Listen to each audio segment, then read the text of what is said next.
Yo, Kakamega, Kakamega people, I'm coming back.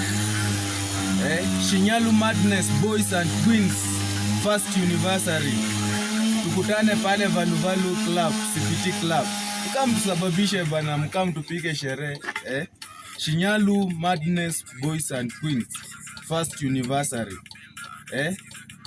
Kuja tufanye ma 1 2 3, tutakuwa hapo na kina CEO Angali, kina MC Seth, MC Damage, MC Toltosh, tutakuwa na MC Brad. Yaani kutakuwa tuna watu wengi majama, mkam tupige sherehe pale CPD town hapo Kakamega town, Valuvalu Club Valuvalu. Unakosaje hii jamaa? Hiyo ndio form 19th January. Basi tukutane tupige sherehe. Mimi kati Kings nitakuwa hapa na wabeba vile inafaa.